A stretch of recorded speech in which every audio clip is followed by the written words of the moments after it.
दोस्तों, मित्रों, इस समय कोविड-19 या कोरोना काल चल रहा है और इस दौरान जो सबसे बड़ी समस्या है कि सभी लोग घर के अंदर बंद हो गए हैं। लॉकडाउन के चक्कर में आपकी ज़िंदगी के अंदर सब लॉक लग गए हैं और आप लोग बंद हो गए हैं बिल्कुल घरों के अंदर। जैसे मोदी जी ने कहा था कि लक्ष्मण रेखा, धैर्य की लक्ष्मण रेखा पार नहीं करनी है, और आज भी मोदी जी ने हाथ खड़े कर दिए हैं कि भाई मेरे हाथ में कुछ नहीं है, दो चीज़ों का ध्यान रखो, एक तो मास्क पहनो और दूसरा डिस्टेंसिंग रखो, सोशल डिस्टेंसिंग, 6 फुट से ज़्यादा की दूरी रखो। और बाकी सभी चीज़ों के लिए उन्होंने कह दिया कि भाई जब वैक्सीन आ गई तभी इसका परमानेंट इलाज हो पाएगा। उस स्थिति के अंदर एक बहुत बड़ी समस्या है कि क्या किया जाए, क्योंकि जो बुज़ुर्ग हैं, बुज़ुर्ग से मतलब जो सीनियर सिटीजन्स हैं, 60 से 65 साल के ऊपर की उम्र के हैं। मैं भी सीनियर सिटीजन हूँ, मुझे भी घर में रहना पड़ता है।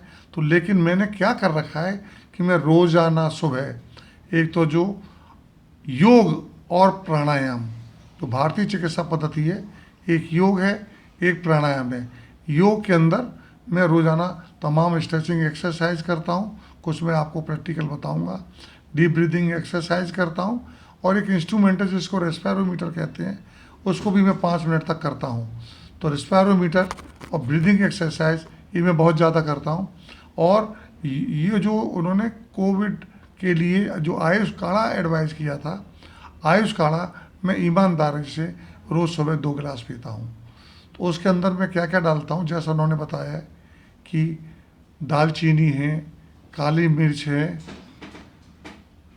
और उसके साथ तुलसी के पत्ते हैं, और उसके साथ जो 2-3 चीज़ और उन्होंने जो बताई है वो भी मैं उसके अंदर डालता हूँ और उनको मैं रोज़ाना सुबह लेता हूँ। तो उसको और जो बचा रहता है उसके अंदर मैं शाम को फिर 2 गिलास गर्म पानी डाल के सोने से 2 घंटे पहले फिर मैं पी लेता हूँ।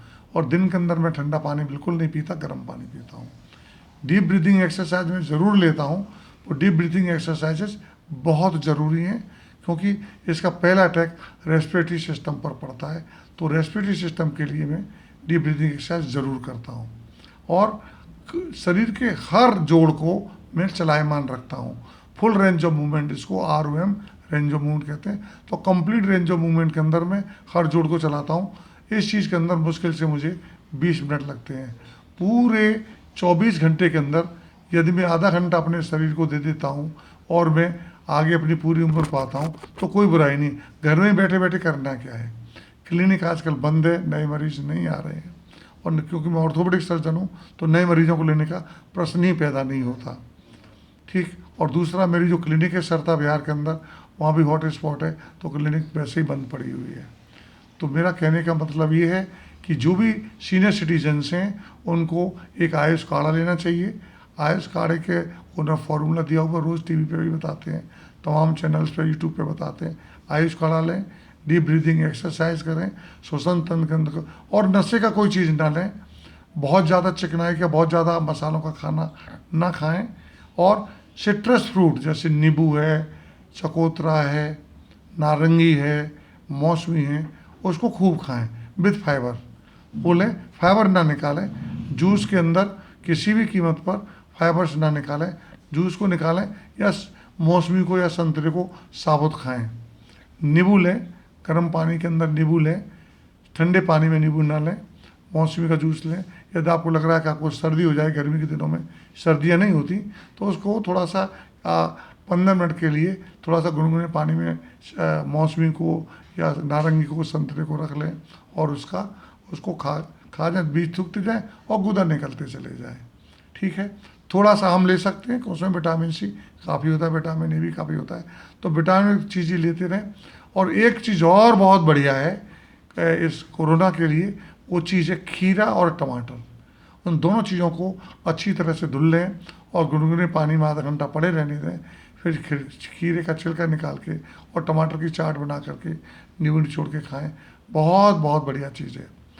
तो और खुश रहें, परिवार वालों के साथ खूब चुटकुले सुनाएं, हंसें बोलें, टीवी देखें। रेस्ट्रिक्ट ना रहे कि कुर्सी पे घंटे भर ना बैठे रहें। हर आधा एक घंटे के बाद उठें, टहलें, फिरें, स्ट्रेचिंग करें। तो वो तमाम छोटी छोटी चीज़ें मैं अभी आपको प्रैक्टिकल रूप में बताऊंगा। तो बिल्कुल एहसास न होने, मैं भी 65 का हूँ, लेकिन मैं कभी भी उम्र के आंकड़े को अपने ऊपर हावी नहीं होने देता। मैं 65 का नहीं हूँ, मैं अपने को सोचता हूँ मैं 16 ईयर्स का हूँ। पूरी एक्टिविटीज़ रखता हूँ, करीब 8 फेसबुक ग्रुप है उनका बैडमिंटन, उनमें भी एक्टिविटी लेता हूँ, खूब दोस्तों से बात करता हूँ, खूब मैं अपनी वीडियो चैट करता हूँ, किसी भी कीमत पे मास्क नहीं उतारता, भी तो इंटरव्यू के लिए उतारा हुआ है। तो निराश ना हो, और अखबार के अंदर भी ऐसी चीज़ें पढ़ता हूँ, खूब जो हंसाने वाली वीडियोज़ हैं उनको खूब देखता हूँ, खूब एंजॉय करता हूँ। तो ये बहुत ज़रूरी है, अपना मनोबल ऊंचा बनाए रखें, आत्मविश्वास बनाए रखें। समस्या आई है, ये निकल भी जाएगी, बिल्कुल चिंता नहीं करें, और बिल्कुल निश्चिंत रहें, ये कुछ ना बिगाड़ पाए। जैसे हमको 50 बार फ्लू होता है, ये भी एक टाइप का फ्लू ही है। फ्लू होता है, हमको इन्फ्लुएंजा होता है, हमको जुकाम होता है, हमको बुखार होता है, टाइफाइड होते हैं, कभी कभी उल्टी दस्त भी लग जाते हैं। उसी तरह से इसको बीमारी समझ के रखें, देरी से बाहर ना निकलें, मास्क ना उतारें, पार्क वगैरह ना जाएं। और एक चीज़ और, घर में जब रहें तो आप अपने घर का कहीं टॉयलेट के अंदर, किचन के अंदर, या कहीं एग्जॉस्ट रखा है, उस एग्जॉस्ट को ज़रूर सुबह शाम 1-2 घंटे के लिए चला दें। और घर का मेन गेट के बाहर जो जाली वाला दरवाज़ा है उसको लगा के रखें, और लकड़ी वाला या स्टील वाला दरवाज़ा खोल दें, तो घर में स्वच्छ वायु का आगमन बना के रखें। ये बहुत ज़रूरी है। अगर आप क्लोज्ड एयर के अंदर रहेंगे तो फिर आपको दिक्कत रहेगी। और अगर घर में कोई खिड़की है तो खिड़की के सामने बैठ जाएं, यदि कोई बालकनी है तो बालकनी में जाके डीप ब्रीथिंग एक्सरसाइज लें, या छत है तो छत पर चले जाएं। ये बहुत ज़रूरी है। यदि सूरज की रोशनी यदि आपके शरीर पे पड़ सके, कपड़े उतार के अंडरवियर में आ जाएं, और सूरज की रोशनी बालकनी में या छत पर आ सके, तो वो पूरी कम से कम 10 मिनट की सूरज की रोशनी अपने शरीर पे पड़ने दें। विटामिन डी का चेक करा लें, विटामिन डी कम है, वो 20-25 से कम है, तो उसको 100 तक लाने के लिए इंजेक्शन लगवा लें, या 60,000 यूनिट का विटामिन डी के गोली कैप्सूल आते हैं, सिरप भी आता है, वो ले लें। विटामिन डी को कम ना होने दें, क्योंकि विटामिन डी इन्फेक्शन से बचाने में, कोविड से बचाने में बड़ी भूमिका अदा करता है। ऐसे ही विटामिन सी, उसकी 500 मिलीग्राम की गोली मार्केट में आती है, तमाम नाम से आती है, सीलिन और सिट्राबेट, सक्सी, लिमसी, ढेर सारे नामों से आती है, हर केमिस्ट की दुकानों पर मिल जाएगी अच्छी कंपनी विटामिन सी। एक अगर आप नींबू और मौसमी और संतरा ले रहे हैं तो विटामिन सी की आपको एक्स्ट्रा लेने की आवश्यकता बिल्कुल नहीं पड़ेगी। Don't waste your money in unnecessary medicine. ठीक है, लोगों ने कहा है कि तमाम आयुर्वेदिक दवाएं हेल्प करती हैं, अश्वगंधा हेल्प करता है, तुलसी हेल्प करती है, लेने में कोई बुराई नहीं है। ठीक है, और तो इन चीज़ों को आप ले सकते हैं। अश्वगंधा का पाउडर आता है, गोली कैप्सूल आते, ले लें, यदि इनमें कोई भी बुराई नहीं है। जब आप गर्म मसाले किचन में यूज़ करते हैं उनको ले सकते हैं। यदि सांस में रुकावट फील हो रही है तो पुदीना के जो पत्ते आते हैं, पुदीना के पत्ते उबलते हुए पानी में 4-5 पत्ते डाल के और सिर के ऊपर तौलिया डाल के भाप को मुंह से और नाक से अंदर खींच सकते हैं, फेफड़ों में खींच सकते हैं।